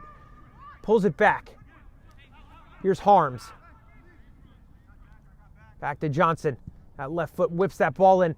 Did it fall to Donnie? It did not. Into the hands of Trinava Roy. Has a punt at it. And Wyke looking to get under this one. He did get there. Can he keep it in play? He can't. That's us. Hey, we good. That's our ball.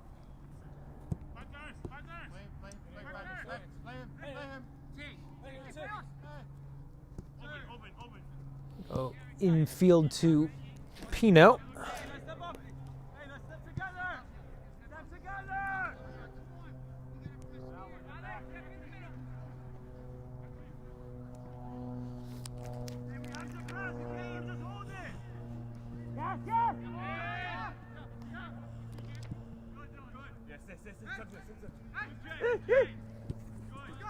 Hager comes out here to Quay, who keeps it in just, steps on it, and looks to find Johnson flying in on his left foot. Looks to pull it back. Mancuso's on the far post. He couldn't quite get there. Harms is there, though. Can he get that back in play? Mancuso touches past one, picks his head up. Baseline, tries to cut it back. It goes out for a corner. The Oaklyn pressure is coming thick and fast now. And with the converted goalkeeper in there, corner after corner is not what you want to see. Lots of pressure on him. And Austin Johnson's service has been pretty solid so far. Let's see if he can whip another one in. That's Pino running towards that near post. Now goes back. 2 hands up for Johnston. Whipped in. Headed clear. But Pino's got it. Top of the box. Around 1. Falls to the ground. No foul called. Rodriguez running the other way. That pass is too heavy and goes to Tager.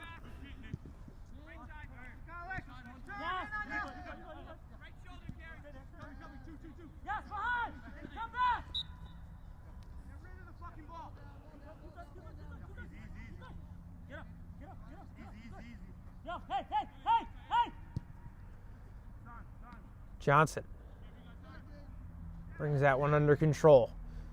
Finds Harms, who made an overlapping run. Goes towards the baseline, cuts it back in front of box. Yes! Another one for the Nor'easters. That's Quay's second. With the helping hand from Harms. That's 5-1 in Northeast Philadelphia. And if the job wasn't done now, you have to think with less than 15 minutes to play, it'll be really tough to claw back now.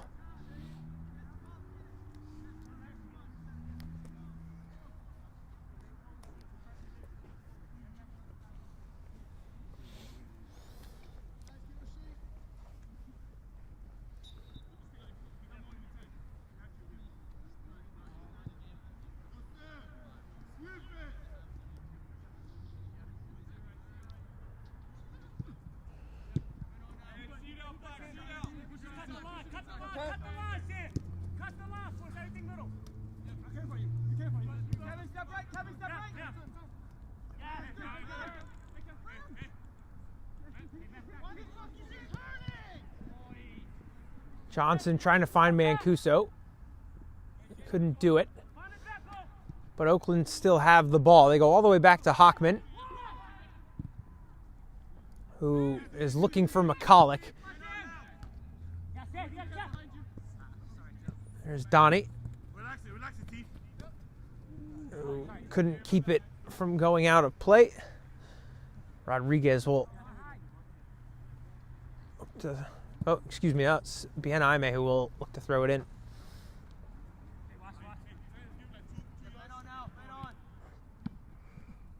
Asa keeps it in. Dances past a couple of Nor'easters. Pings it against Johnson's leg. And it'll fall back to Hockman.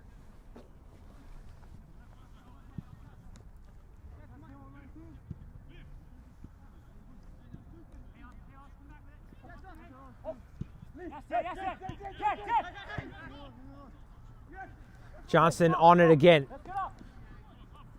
Flying at that goal. Has a hit, but Roy able to scoop that one up.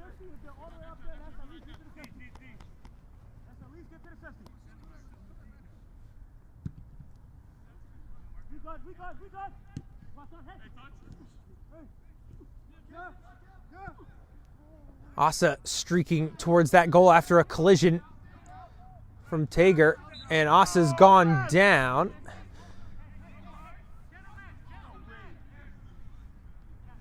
And it's just a free kick. I wasn't really sure if that one was in the box.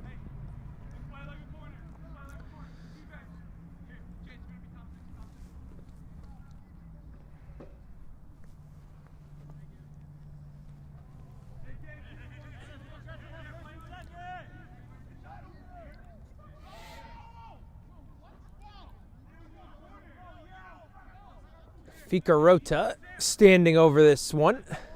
Looks like the angle would be too tight to have a reasonable effort on goal.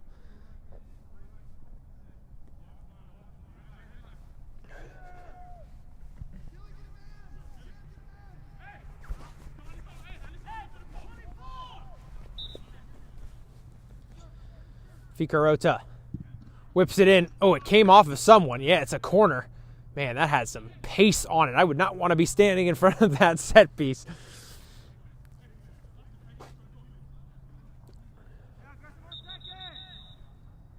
And it looked like, oh, the ref's going to have a word with somebody in here. Looks like Guillaume and Chance Gant, who are the offenders. Or actually, Hockman's actually talking to the ref too. Maybe he was yelling at Hockman. Unclear. The referee wasn't happy with someone, but we're playing on anyway. Ficarota whips it in. A lot of pace on it. And oh, how did that not go in? It fell and hit, I think it hit Wyke at inside the 6, but had so much pace on it from Ficarota that I don't think he knew too much about it until it was already off his foot. Tager whips that one across the field. Donnie's got it.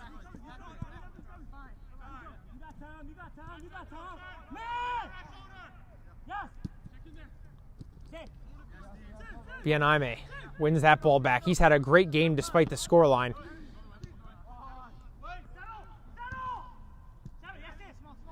There's Quay, who's on a brace, if I'm not mistaken. We'll double check that after the game, but I think he's on a brace, despite coming on as a substitute. So referees, I think he signaled for handball there.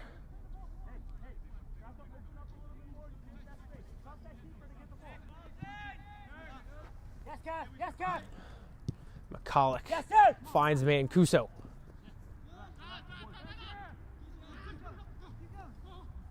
Guillaume's barreled forward to win that back. Asa tries to swing it across. Gant cuts it out. Catalana finds Ficarota. Little step over. Goes baseline. Cuts it back for Rodriguez. Oh, it got the strike just a bit wrong. Topped that ball. And it was cleared by Oaklyn.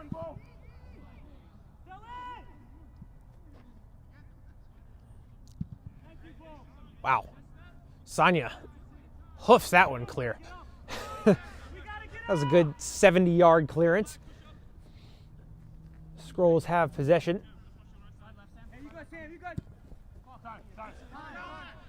Here's Donnie. Nice touch from him. Plays wide to Quay. Oh, cheeky little nutmeg. But Bianaime got the last laugh with it. Oh, straw. I thought he got the ball there. And not only has he been called for a foul, he's been given a yellow. So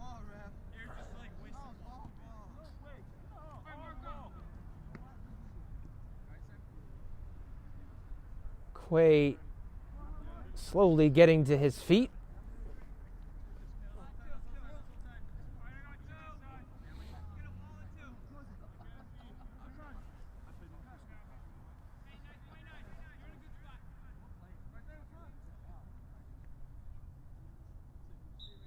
Here's Donnie standing over it. Johnson also might have a crack at it. Johnson runs over it. So here's Donnie on the service. Kind of went outside of his foot there, and he I think that was not the intended placement of that ball, if I'm not mistaken. But Ficarota trying to get that one in stride, couldn't do it. Turned over. Pino's got it. Floated, looking for Mancuso, who clips it ahead to Quay. Puts his foot on it for the hat trick. Oh, he doesn't have a strike. Harms looking far post, nobody home. Rodriguez goes to collect, but Donnie's flying at that ball and kept it in play. What effort. Oh, he's called offsides.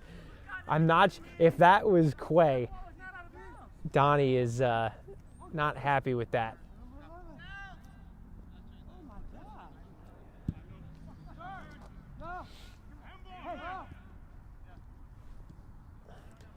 5 minutes left in the 90.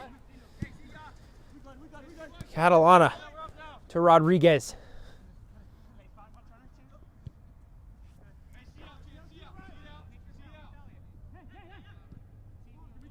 Donnie tries to go infield, but Wyke picks it off. And he's seen off by Tager. Johnson keeps it under some pressure. Pino back to Sanya. Just crunching tackle put in. And, man. That's just tough break for the Skrulls. When it rains, it pours, and had a couple of decisions not go their way in addition to their starting goalkeeper going down. But we play on. Here's Roy, finds Rodriguez, back to Catalana.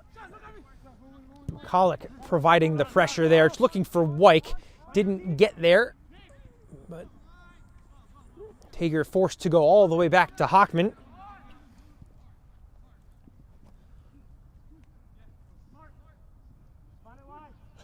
And tough ball back for Hockman, who very calmly moved that one out of the path of Wyke. And it looks like, I'm not sure if that's a throw-in or I think it might be a throw-in. It is. Throw-in for the Skrulls.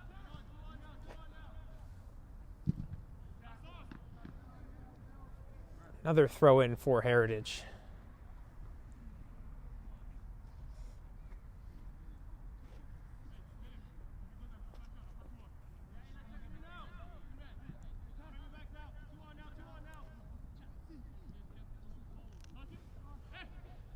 Johnson on it. Mancuso in front of him.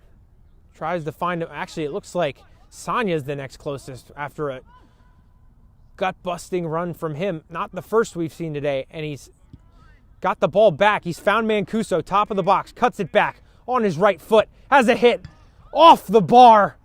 Inches from 6. McCulloch has a hit sliced across it, though, and it goes out for a goal kick. Inches from a 6th goal for the Nor'easters. With just a few minutes left to play, that would have really been the final nail in the coffin. You got to remember, goal difference does factor in ties at the end of the EPSL season, so it's not a case of Oaklyn simply running up the score for the sake of it. There's a purpose to both them trying their best to score and Heritage having a go. Here's Catalana, kind of pulled that one. Hockman with the safe hands falls on it. Less than 2 minutes left in the 90. Not sure if there will be stoppage time. Gant, ball at his feet. Finds Pino. Out wide to Donnie. Outside of the football, looking ahead to Quay, who's gotten there ahead of the Skrulls defender. Touches past him. Quay's getting in behind, shirts being pulled, and it's deflected. And could not get it on frame.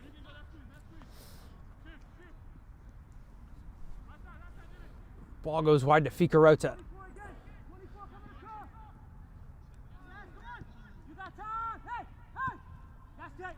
Mancuso looking for Johnson, but too much pace on the pass. And as we tick into the 90th minute,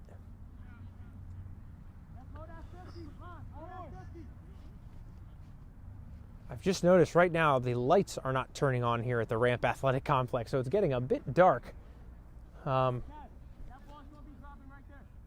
on the pitch, but not too long left now.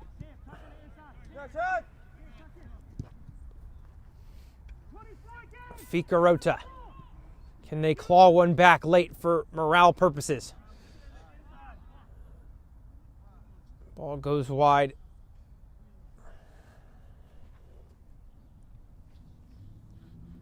Referee checks his watch.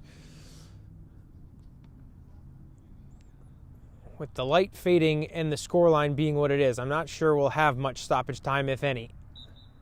And sure enough, there is the final whistle. Your score from Northeast Philadelphia, Oaklyn Nor'easters 5, Heritage 1. Don't go anywhere. Interviews in just a few minutes.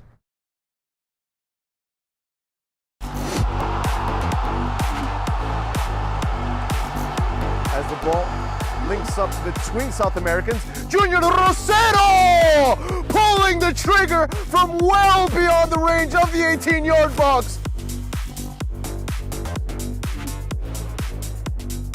And that one is in! What a goal!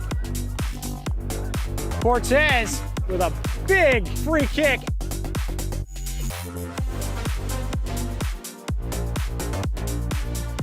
Hit, looking for that far corner. What a hit from the Scrolls man.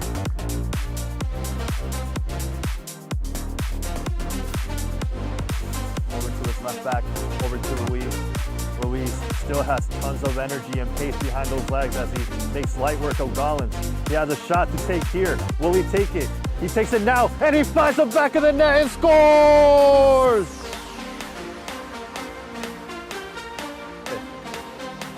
Cisse pushes forward, looking up to see who can pass the ball to. Takes a shot instead, and scores! What a curler to tie this game in this first half. Oliveira going long to Gonzalez is 1-on-2. Goalkeeper doesn't come. Gonzalez trying to chip over the top. He's got it from 30 yards out. Gonzalez gives Ironman a 1-0 lead in the UPSL Premier quarterfinal. Shabadze is close by, but it's going to be Hakimov with the right. For 2-1! What a goal! Hakimov, clean! Great strike from the free kick. No chance for Gochi's goalkeeper. Thanks to Sebastián Ruiz Restrepo. Patiño thinking about this shot. Whoa! Goal! For Patiño! Looks like it was a handball claim for the team in black. And Perez is out of net, and Body finds the net, and he scores!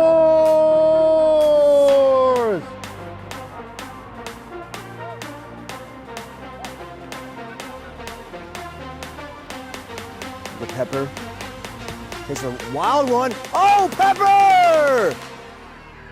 Pepper makes it 3!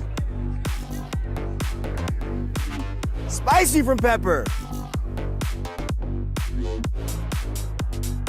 Turned over, Mahi. Good strike there from Mahi!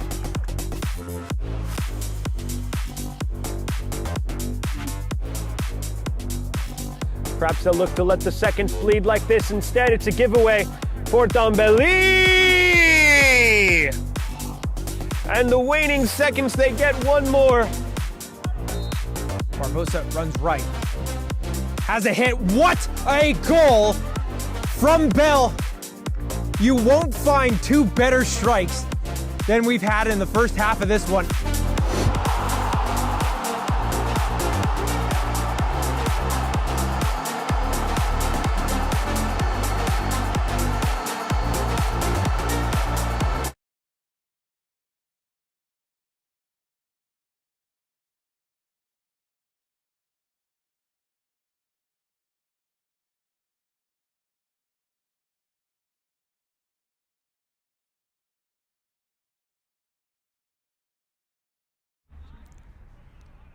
Welcome back to Northeast Philadelphia. I'm Jake Gillespie here with Sam Quay from Oaklyn. And Sam, just learned a few minutes ago that this is your first game back after a really long break. Tell us what happened and how good it feels to be back. I'm good. Feels good to be back playing ball, of course, with the guys. I was on Kensington for the last 2 years, but I made the switch in the summer. Unfortunately, I was playing summer ball just to keep fit at touches. Fell. Bad landing, awkward landing, so I tore the ligament in my arm. So I've been out since, I think it was August. So luckily the guys have held it down. We're in a good position. And yeah, it's good to be back, recovering, getting some minutes, 25 or so today. So just hoping for more. He's being humble because he looks to me like he's in mid-season form because you bagged 2 goals in 25, 30 minutes, whatever you were on for. I want to talk in particular about that second one. Gut-busting run by Gabe Harms, manages to cut it back. You're in the right spot. There's been a lot of that today. I know the other team's goalkeeper went out, so that's unfortunate. But you guys are still creating the chances. Just tell us what's been working in the attack so far this season, and especially today. I think unselfish play, like you said, Gabe running up and down as a wingback, providing himself to be in the good positions. And I think the coach's directions was just to find ourselves in good positions, and we're all good players to exploit those positions. Being selfless, our striker Jay, he's the top scorer in our team. Letting that ball go for me to run onto it as well just shows, the character within the team as well. So I'm just good to be back playing with these new guys. So, you are one injury on an enormous injury sheet for you guys. You've been really decimated, particularly at the back, from what I understand. So I know their goalkeeper was out, but none of their forwards were out. You only conceded 1 goal. Hockman with a couple of really nice saves. Just tell us about the defensive effort you've seen from your guys all season. Yeah, like I said, even with people out, we have guys that are able to step into new positions and just give themselves up for the team.